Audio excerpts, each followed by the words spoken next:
you're doing. Absolutely everything. Do not wait a minute. Do not wait until you finish this thought. Center yourself right now, because what has been uncovered in the silence of your own being is so profound, so revolutionary, that it is redefining the very structure of your reality. You have not merely unlocked a potential, you have mastered a power that the spiritual realm can no longer ignore. A divine force has formed within you, silently, gradually, like a seed breaking through concrete. And now it is so potent that even the force you call the devil is paying attention. And here is the most fascinating part of this mystery. This adversary does not want to destroy you. He wants to understand. He wants to know how you are doing it. This is not a simple revelation. It is the unveiling of your true capacity, the truth about why you feel this calling, and the monumental impact this force will have on your destiny. You are moving from being a creature of reaction to a creator of action. The veil between your sensory world and your imaginal power is lifting, revealing the incredible transformation that is already operating in your life. But to wield this power without wavering, you must understand the ground you stand upon. If you feel that you are ready to stop wandering and finally stabilize this immense power flowing through you, I invite you to discover the 3 keys to a prosperous life. This is not just another book, it is a trilogy, available as an e-book for deep study and an audiobook for immersion, designed specifically for those who know they are called for more. It is a practical map for the chosen ones to awaken to who they really are, to heal the invisible blocks that sabotage your harvest, and to expand with stability. It teaches you how to receive, sustain, and multiply your good without the heavy burden of guilt. If you are ready to continue this journey and solidify your foundation, you can find the link in the pinned comment and description below. This is your opportunity to ground your spiritual awakening in practical prosperity. Now let us look closely at this devil who stands in awe of you.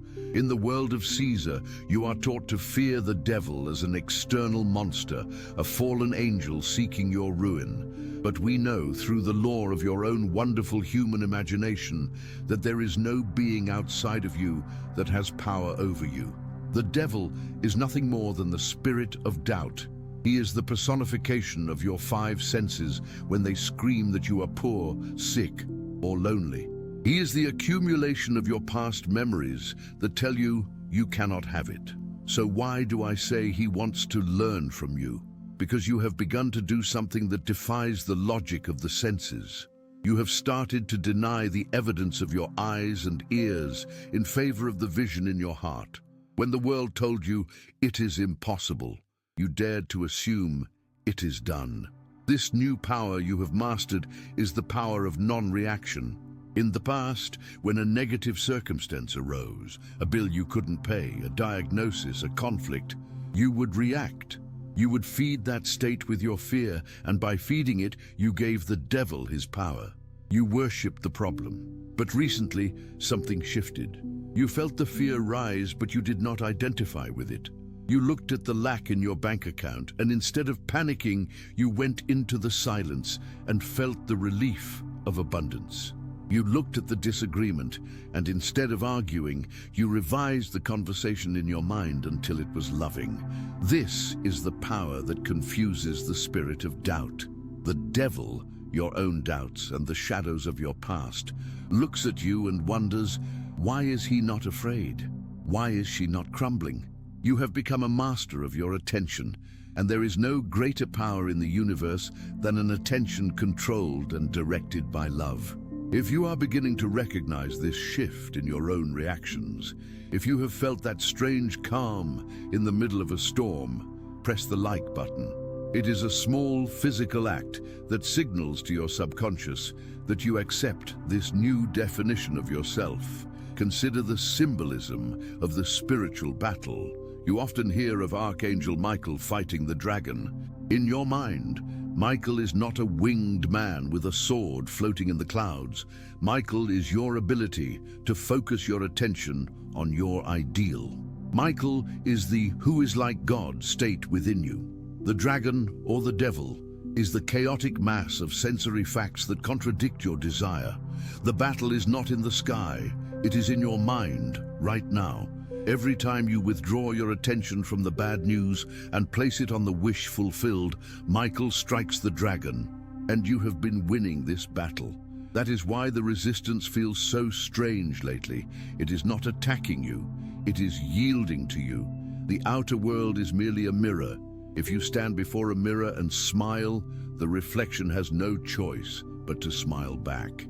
The reflection cannot decide to frown on its own. The devil, the world of Caesar, the world of shadows, is simply the reflection. For years, you frowned at the mirror and fought with the reflection, trying to change it by force. Now you have learned the secret. You change the face of the beholder, you change your consciousness, and the shadow world, the adversary, is compelled to reshape itself to match your new assumption. This is why it seems as though the negative forces want to learn from you. They are waiting for your command.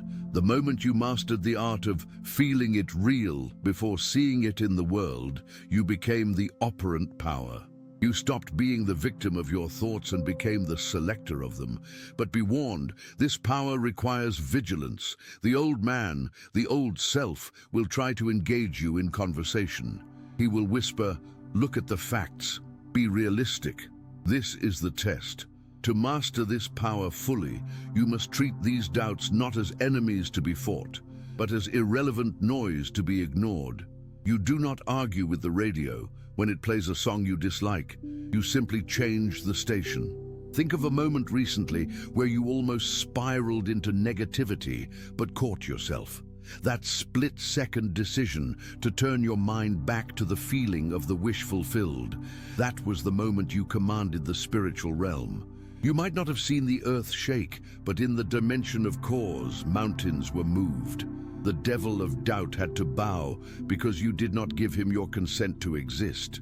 If you are finding that your old triggers no longer have the same grip on you, subscribe to the channel.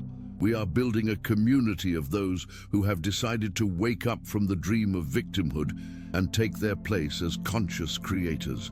Let us deepen this practice. Tonight, you have a specific opportunity to exercise this mastery. Neville often spoke of the pruning shears of revision. It is the most powerful tool you have to baffle the adversary. If today brought you any disappointment, any news that did not align with your chosen destiny, do not take that memory into sleep. If you sleep with the disappointment, you impregnate the subconscious with it, and it will birth more of the same tomorrow. Instead, use your power. Replay the scene. If you received a rejection, hear acceptance. If you heard harsh words, hear loving ones. Do it over and over in your imagination until it feels natural, until the tension leaves your body and is replaced by relief. By doing this, you are rewriting the script that the devil thought was final. You are proving that the outer facts are malleable, fluid, and subject to your inner command. You must understand that your consciousness is the only reality. The world is a delayed playback of what you were conscious of yesterday. The reason the darkness seems to be watching you is that you are now glowing with the light of awareness. You are no longer a sleepwalker. You are an awakened imagination. And to an awakened imagination, there are no obstacles, only delays for the sake of the bridge of incidents. Every time you persist in your assumption, despite the evidence of your senses, you are strengthening this power. You are building a spiritual muscle that will eventually lift you out of any limitation. The devil represents the inertia of the physical world. It is heavy, it is slow, and it resists change. But your imagination is instant. Your imagination is lighter than air. When you remain faithful to your imaginal act, the heavy, sluggish world of facts is forced to rearrange itself. It has no will of its own. It borrows its life from you. So, when I say the devil wants to learn, I mean that the world of shadows is looking to you for its instructions. Stop waiting for the world to give you permission to be wealthy, healthy, or loved. The world is waiting for you to give it orders. And you give orders not by shouting, but by assuming the feeling of the wish fulfilled and sustaining it with the quiet confidence of one who knows who they are. As you walk through the remainder of your day, observe your inner conversations. Are you talking to yourself as a victim or as a master? The adversary is listening. If you speak of lack, he will manifest lack. But if you speak internally from the premise of fulfillment, if you carry the mood of success, the adversary has no choice but to become your servant. This is the great secret. The enemy was never outside. The enemy was simply your own undisciplined attention. And now that you have taken up the sword of Michael, which is your focused intent, the war is ending. The peace of the Sabbath is approaching, that state where you rest because you know it is done. But this mastery is a journey, not a destination. There are levels of depth you have yet to explore. There are faculties within you, dormant archangels of perception waiting to be awakened. As you stand firm in this new power, you will begin to see patterns in your life, coincidences that are too precise to be accidents. This is the bridge of incidents forming under your feet. And as you walk this bridge, you will realize that the power you have mastered is not just for your own survival, but for the expansion of creation itself. You are not merely surviving the day. You are creating the architecture of your tomorrow. When you understand that you are the operant power, the fear of the unknown vanishes, replaced by a thrill of creation. You realize that the chosen one is not someone selected by an external deity to suffer or to carry a burden, but one who has been awakened to the burden of choice. You have been chosen by your own higher self to remember who you are. This expansion requires stability. It requires a foundation that does not crumble when the winds of circumstance blow. For as you rise in consciousness, the tests of the old world often intensify before they fade away. To navigate this, you need a map. You need to understand the mechanics of how to receive without guilt, how to sustain a state of wealth or health without anxiety, and how to multiply your good works. This is why I always recommend you study the fundamental principles of structure. If you are ready to stabilize your foundation and stop the cycle of rising and falling, I invite you to explore the 3 keys to a prosperous life. This trilogy is not just a collection of words. It is a practical guide designed to help you clear the invisible blocks that keep you in a state of want. It is available as an e-book for those who study by reading, and as an audiobook for those who learn by listening. You will find the link in the pinned comment and description. If you feel the urge to deepen your understanding, do not let it pass. Secure your copy and begin the work of stabilizing your harvest. Now let us return to this concept of the bridge of incidents. Many of you fear the how. You have assumed the feeling of the wish fulfilled. You have caught the mood of success. But then you look at your bank account or you look at the specific person who is distant and you ask, how will this change?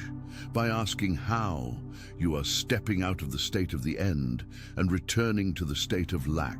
You are handing your power back to the devil of doubt. You must understand that the how is the domain of a wisdom far deeper than your surface reasoning. Think of the Archangel Gabriel. In the scriptures, Gabriel is the messenger who brings the good news. But do not look for a winged being to descend from the clouds. In the drama of your psyche, Gabriel represents that sudden, inspired thought, the desire that springs up from your heart. When you have a desire to be something greater, that is your Gabriel announcing your potential. It is the Annunciation. It tells you that you are pregnant with a new state of being. Most people, when they receive this Annunciation, immediately kill it. They say, that is impossible, or I am too old, or I do not have the education. They are like Herod, seeking to kill the child before it is born. But you, as one who is awakening, must protect this new idea. You must nurture it in the womb of your imagination. You do not expose it to the harsh criticism of the world too soon. You keep it secret. You feed it with your attention. You clothe it with the feeling of reality. This is where the spiritual battle truly takes place. It is not fought with swords of steel, but with the sword of discernment. You must discern between what the senses tell you, which is the past dead and frozen, and what your imagination tells you, which is the future, living and breathing. When you hold fast to the invisible reality, you are fighting the good fight. And just as the scripture says the angels will bear you up, lest you dash your foot against a stone, your inner faculties will reorganize your life to accommodate this new birth. Consider the watchers mentioned in ancient texts. These are often feared as judgment figures, but look within. The watchers are your own habits of observation. What are you watching? What are you noticing throughout the day?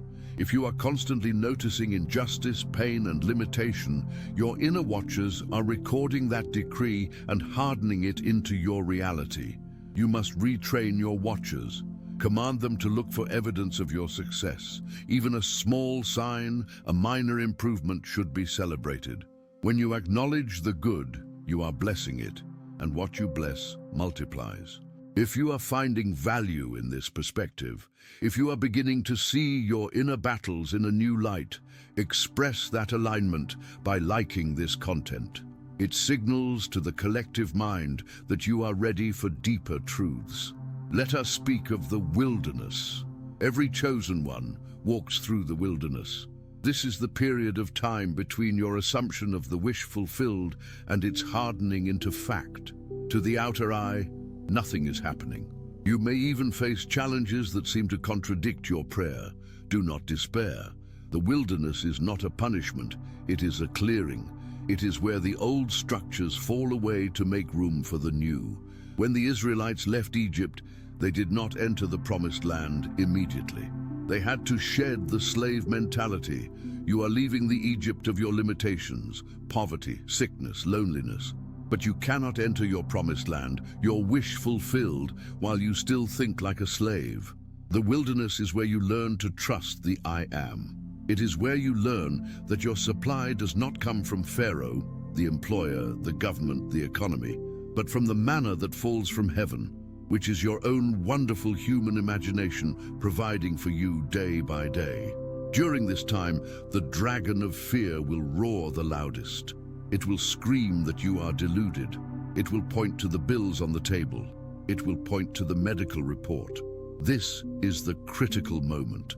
If you react with fear, you feed the dragon. If you react with indifference to the facts and intense loyalty to your vision, you starve the dragon. You must learn to look at the facts of life and say, I hear you, but you are not my truth.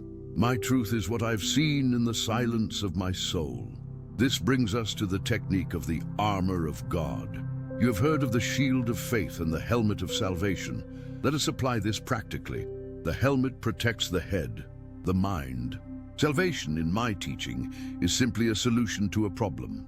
If you are poor, salvation is wealth. If you are sick, salvation is health. To wear the helmet of salvation is to walk through the world with your mind already occupying the state of the solution. You do not think of the solution, you think from it. And the shield of faith? Faith is not blind hope. Faith is loyalty to the unseen reality.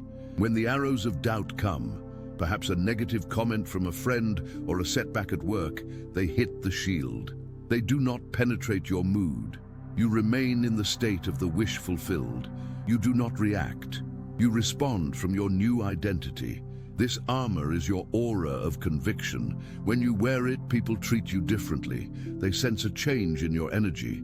They may not know why, but they will respect the authority you carry because it is the authority of the I Am. There is a mystery here that many miss. You are not changing the people around you. You are changing yourself, and because they are only you pushed out, they must change to reflect your new state. If there is a person in your life who acts as an adversary, do not fight them on the outside. Do not argue. Do not try to manipulate them. That is fighting the mirror. Go within. Revise your concept of them. Hear them saying what you wish they would say. See them acting as you wish they would act. Do this in the silence of your imagination until you feel a sense of relief. When you successfully change your concept of them, one of two things will happen. Either they will change their behavior to match your new concept, or they will fade out of your life to make room for those who do. But you must not dictate the means. You simply assume the end. This is the love that casts out fear. It is the love that sees the best in the other, even when the senses see the worst. By doing this, you are redeeming them. You are lifting them up in your consciousness. If you have successfully used this technique of inner revision to change a relationship, share your testimony in the comments. Your victory gives courage to others who are still fighting their shadows. Now let us deepen our understanding of the silence. The Bible speaks of the still small voice. It is in the silence that the contract is signed. Many of you are too noisy on the inside. Your mental chatter is a storm of anxiety. You must learn to enter the silence. This is akin to the state of satis, state akin to sleep. It is a drowsy, meditative state where the body is immobilized but the mind is alert. In this state, the door between the conscious and the subconscious is open. This is the Holy of Holies. In the Old Testament, only the high priest could enter the Holy of Holies once a year. You are the high priest. You can enter any time you wish. When you enter this quiet state, you are standing in the presence of God, your own formless awareness. Here, in this deep quiet, you perform the great act. You do not beg, you do not plead, you appropriate. You feel the wedding ring on your finger. You feel the handshake of congratulations. You feel the texture of the money. You make it vivid, you make it sensory. The subconscious mind, which is the womb of creation, cannot tell the difference between what is physically real and what is vividly imagined. When you impress this state upon the subconscious in the silence, you have planted the seed. And once the seed is planted, you must have the patience of the farmer. You do not dig it up every hour to see if it has roots. You leave it. This is the Sabbath, the day of rest. It does not mean you stop working your job or taking care of your family. It means you stop the mental work of trying to make it happen. You rest in the conviction that it is done. The feeling of "it is done" is the most potent frequency you can emit. It signals to the universe that you are no longer wanting, but having. And to him that hath, more shall be given. But be warned, the devil loves to interrupt the Sabbath. He comes in the form of urgency. You must do something now. Time is running out. This urgency is a trap. It is the vibration of lack. Whenever you feel frantic urgency, stop, breathe. Remember that time is an illusion of the senses. In the realm of imagination, it is already a fact. Return to the state of rest. The bridge of incidents will move you when it is time to move. You will find yourself taking action, yes, but it will not be forced action. It will be inspired action. It will feel like flow, not force. Consider the story of Daniel in the lion's den. The lions represent the devouring emotions and the threatening circumstances of the world. Daniel turned his back on the lions and looked toward the light. He did not fight the lions. He put his attention on his God. And because he did not give the lions the power of his fear, their mouths were shut. They could not hurt him. You are Daniel. Your debts, your diagnosis, your legal battles, these are the lions. If you stare at them in terror, you feed them. If you turn your back on the sensory evidence and look toward your imaginal ideal, you shut the mouths of the lions. They may still be in the room for a moment, but they have no power to bite. You walk through them untouched. This is the immunity of the chosen one. It is not that you do not face challenges, it is that the challenges do not consume you. You consume them, transmuting the energy of the problem into the energy of the solution. As you practice this, you will begin to notice that your dreams change. The symbols in your sleep will become grander. You might dream of climbing mountains or of flying, or of ancient regal figures. These are messages from the depths, telling you that you are rising. Pay attention to these inner signals. They are the encouragement from your deeper self. But remember, the power is not in the dream itself, but in the dreamer. You are the dreamer of the dream of life. You can change the script at any moment. If you wake up in a bad mood, do not accept it as just one of those days. That is a victim mindset. Stop. Go into a quiet corner. Revise the morning. Replay it as you wish it had happened. Shift your state before you step out the door.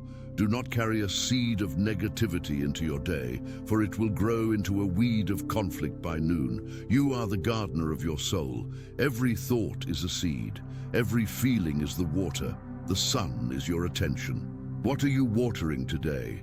The weeds of the past or the flowers of the future? It requires discipline, yes. It requires a vigilance that the sleeping masses do not possess. That is why you are called chosen. You chose yourself for this labor.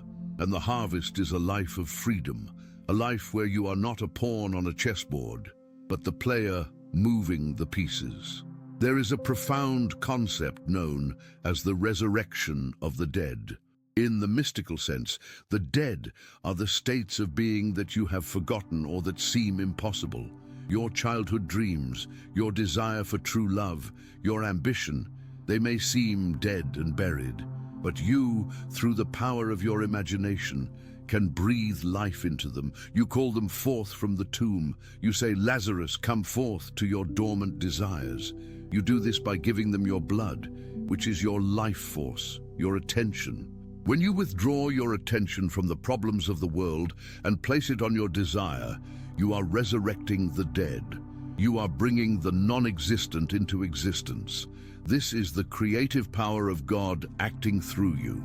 Do not let anyone tell you that your desires are wrong or selfish. Your desires are the language of God. They are the promise of what you are capable of becoming. To deny your desire is to deny the God within you. However, desire must be married to faith. Desire without faith is merely a painful wish. Desire with faith is a creative act. And how do you get faith? By testing the law. You do not get faith by reading books or listening to me. You get faith by trying it on the small things, then the medium things, until you realize there are no sizes in the imagination. A castle is as easy to manifest as a button. The difficulty is only in your mind's ability to accept it as natural. Make it natural. That is the secret key. If wealth feels unnatural to you, if it feels like a foreign coat that doesn't fit, you will not keep it. You must wear the feeling of wealth until it feels like your old, comfortable clothes. You must walk in the feeling of health until sickness feels like the stranger. This normalization of the good is the work. As you continue this journey, you will find that the spiritual warfare you once feared is actually a process of polishing the diamond of your soul. The friction is necessary for the shine. The adversary is the grit that makes you smooth. Bless the adversary, for he reveals your weak spots. He shows you where you are still reacting, where you are still asleep. Thank the difficult person internally for showing you where you need to do the work of revision. Then revise it and set yourself free. If this knowledge is resonating with your spirit, ensure you are subscribed to receive these reminders. The world is loud, and it is easy to forget. We are here to remember together. Let us touch upon the concept of time. The linear mind thinks in days, months, and years. The imagination thinks in states. To the imagination, the future is now. When you say, I will be happy when, you are pushing your happiness away. You are creating a separation. The I am is always in the present tense. God's name is not I will be, it is I am. Therefore, you must bring the future into the present. You do not imagine of the future, you imagine from the future. You stand in the year or the moment where the wish is fulfilled, and you look back at today. You view your current struggles as a memory. I remember when I used to worry about money, you say, while sitting in the feeling of abundance. I remember when I was alone, you say, while feeling the presence of your partner. This mental time travel collapses the timeline. It pulls the inevitable success into the now. This is how you bend reality. You do not force the world, you move your anchor in time. and the world, being a fluid mirror, must rush to reflect where you are standing. It may take a span of days or weeks for the reflection to settle, but the cause has been set in motion. Do not dig up the seed. Let the bridge of incidents unfold. It might come as a chance meeting, a sudden idea, a loss of a job that forces you into a better one. Do not judge the events. Trust the end. The end dictates the means. You have the power to bless others without them knowing. This is the highest form of prayer. When you see a stranger in distress, do not join them in their sorrow. Do not confirm their state of lack. Briefly, in your mind's eye, see them smiling, see them relieved, hear them tell you that things have worked out. Then go on your way. You have thrown a lifeline of energy to them. You have operated the law of liberty. You have lifted a burden from the collective consciousness. And because we are all one, that blessing returns to you multiplied. This is the true meaning of tithing. It is not just giving 10% of your money. It is giving your mental faculties to the elevation of humanity. You tithe your attention. You give the best of your imagination to yourself and to others.